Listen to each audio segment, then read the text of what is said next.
Okay, hi, so not to be weird or just have really random topics for vlogs or anything, but I've learned some things about procrastination. That's a good topic opener.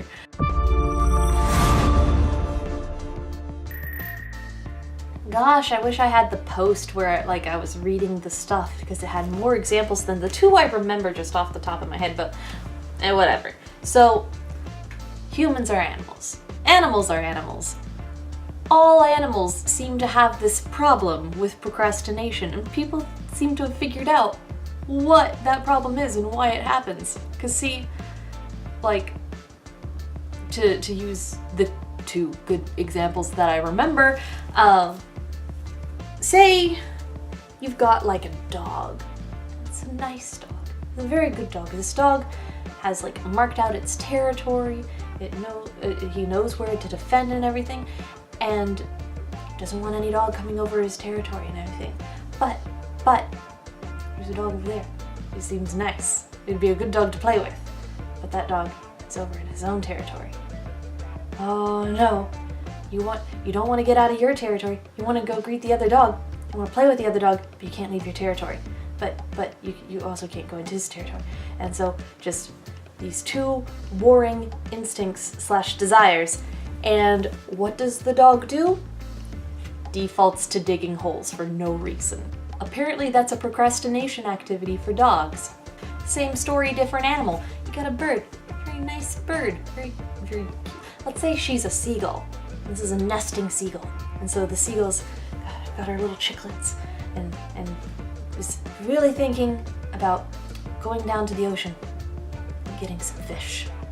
Really nice to go down to the ocean and get some fish, right? She's hungry, she's gotta get some food and feed them chicklets, but I don't wanna leave this chicklets alone. It's dangerous to leave chicklets alone. Unguarded nest, oh no, that's a bad thing. And so, what does she do? Caught between wanting to get the fish and wanting to defend the chicklets by staying in the nest, ruffles her feathers for hours until she can make a decision. Ruffling feathers for no reason is apparently a bird procrastination activity. And so that's basically the conflict that plays out in all of our heads when we're procrastinating something. We want to do the thing, but we have this desire to do the other thing. Like, I want to record a video, but I really need to schedule a flight or something. Oh, but I don't want to schedule the flight. But I also can't record either because that would be rewarding myself before doing the thing that I need to do. What do I do? Do I do the flight? Do I do the recording? No. What do? I default to scrolling through Tumblr, or I default to drawing things because that's what I do to comfort myself. And you know what I do? I do that for 2 months. I've been waiting to record the video where I'm like, hey, I want to do Twitch more for at least a month. Why am I like this? It's because I have an animal brain, a monkey brain even, and I can't make decisions until someone's like, you gotta do that, right now. The trip's in 2 weeks. Gotta book that flight. And I'm just like, but spending money. And that sort of gets into something else. Because you've got procrastination, right? And procrastination, you can pretty much figure out what you're procrastinating on and why you're procrastinating on it if you just sort of work through it psychologically and emotionally, and you can get down to the base reasons. Oftentimes you're like, I don't know why I'm procrastinating this, but there's always a reason. And then there's a level up, and that level is called executive dysfunction. And that's a trip. Because with procrastination, you're not necessarily aware of why you're procrastinating or what you can do to stop yourself from procrastinating, what you can do to release yourself from the spell of procrastination by satisfying one of the two conditions that are causing you to default to the third option. Executive dysfunction, you know exactly what it is you need to do, and you just can't figure out how to get your body to obey your brain and do the thing. It's like, okay, I gotta take a shower. I've been working in the garden. It's hot. It's like 90 degrees out there. I am sweaty. The shower would be a real good thing right now. Why am I scrolling through Facebook? All I have to do, I don't even have to turn off the computer. I can just literally leave the computer on. Just leave it on. Oh, get up. You put your hand, you take your hand off the mouse and you put it on the table, and you use your arms to help your legs lift you out of the chair, and you stand and you take 2, 3, 4 steps, as many as it takes to get to the restroom and take that shower. Why am I still scrolling through Facebook? Body. Gotta take the shower.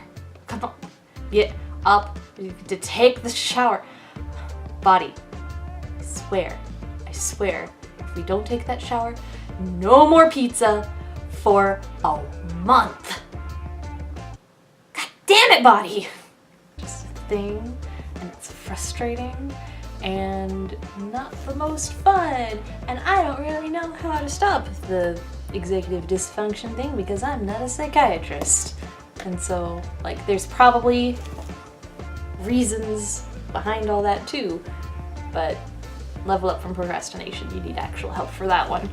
But yeah, brain things that explain why I'm a weird fucking person sometimes, and why I don't do the things I actually need to / want to do, and instead do other things for long periods of time. I have known about the trip I need to book since the new year. Trip's in 2 weeks. And I've had since New Year's to book the flight and the hotel and the car. I haven't done it. Or I did do it. And having done it's the only reason why I'm able to come in here and record now, because it feels like a reward for like lancing the anxiety boil. Like, that's a really weird and semi-gross analogy to use for that, but it's accurate. Have you ever had a boil?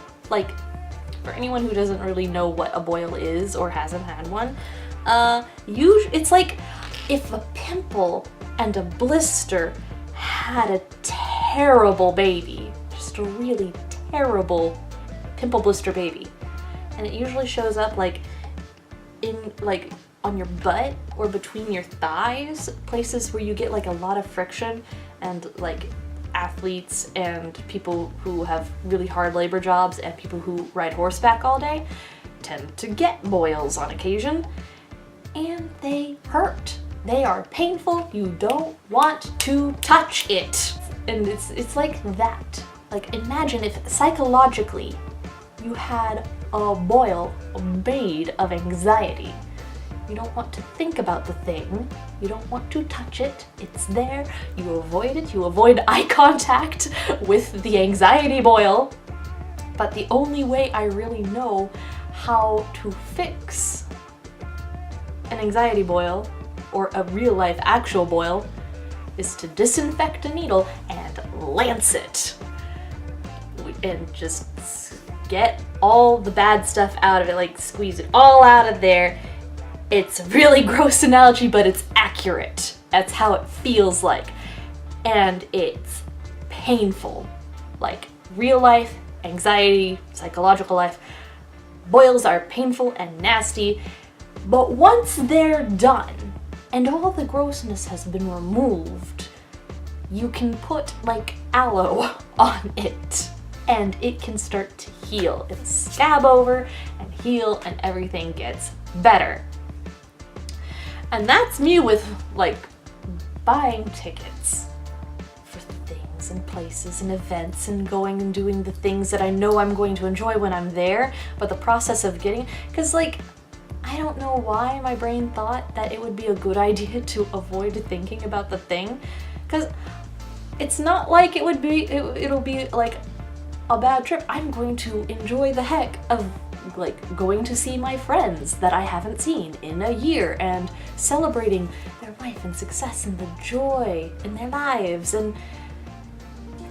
But if I spend like $100 on myself in a month, I have been extravagant. And I can easily cross that just by eating out with friends a few times.